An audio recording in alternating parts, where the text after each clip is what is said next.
Shabbat Shalom, everyone. This Shabbos is a very special Shabbos. Shabbos Rosh Chodesh Elul.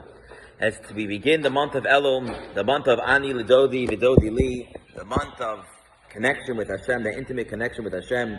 Ish L'Re'eyu Matanot L'Avionim, Ina L'Yadi B'Samti Lach. It talks about giving charity to one another. We start blowing the shofar on Sunday to remind us of Uru Yeshenim Yishinaschem. Wake up your slumber, from your sleepyheads, from your slumber. Israel Matanot L'Avionim is a time to start giving extra charity, as we read Tzion b'Mishpat Tipada v'Shaveh b'Tzedakah, that Zion will ultimately be redeemed by giving charity. We add in prayer, we add in 3 chapters of Psalms, but the theme of the Elul wind is coming through. The month of Elul means it's 30 days to the high holidays. It means 30 days to Rosh Hashanah and Yom Kippur. And so we start like anything 30 days before. If we're planning a vacation, if we're planning a big trip, and this is a major, major event of our lives in which God is going to decide for us to be scribed and sealed for the upcoming year. It's also customary we start wishing to each other a ksiva v'chasima tova, that we should be scribed and sealed for a good year. It's a Shabbos in which we start this beginning and we start planning our big event. It's also the time in which it says Hamelech Basadem, that the king is in the field. What does that mean? That as we just saw local elections just this past week, and we're going to come up to every time there's elections, there's a time where the politicians are out in the field, and they're very accessible. You can shake their hands, you can talk to them, they're going to hear you, they're going to hear about your thoughts. All of a sudden, when they get into the office, is a whole different story. And so too, while God is not a politician, God is, in the anthropomorphical speaking, in the heavenly palace. But once a year, for a month, he comes out to the field to hang out with us, where he's much more accessible, where you don't have to get through all the antechambers in order to get in there. And that's why God gives us the month of Elul, a time in which we're able to access Hashem in an easier way. It's also compared to a Ari Miklat, a city of refuge, in which, like the city of refuge, if someone by mistake did a terrible deed and murdered someone by mistake, they can run into these cities of refuge that were designated in the land of Israel and beyond.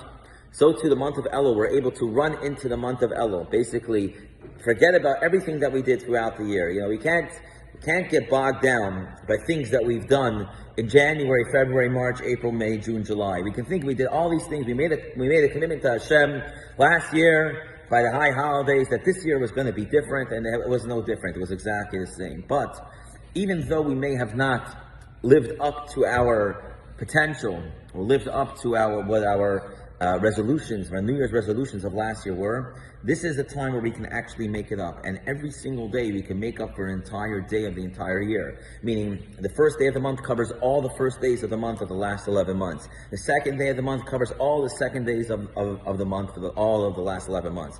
And so this month of Elul, Ani Lidodi Vidodi Li, this intimate connection that we have with Hashem, is such a special time. While it's a month without any actual holidays, it's a month which is all encompassing the holidays. And that is why we add in these blowing of the shofar and psalms and charity, because it's all a theme of Teshuvah, returning to Hashem.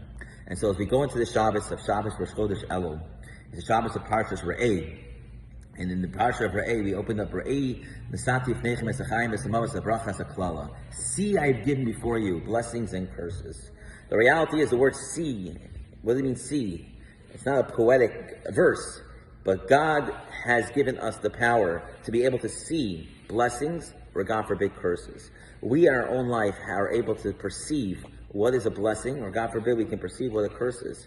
And therefore we will ask God this coming year we should have only reveal blessings. But there's a very interesting scholar by the name of Unclus, and he translates the Chumash, the Torah, and he translated it as curses as lotin, which means curses. But there's another scholar, Rabbi Yonasan ben Azil from Jerusalem, who wasn't involved in the destruction of the Beis HaMikdash. He translates the word lotin, curses, to chilufah, transmutation. We're able to transform what seemingly could be a curse into a blessing. And this is the month of Elul. The month of Elul is all about transformation.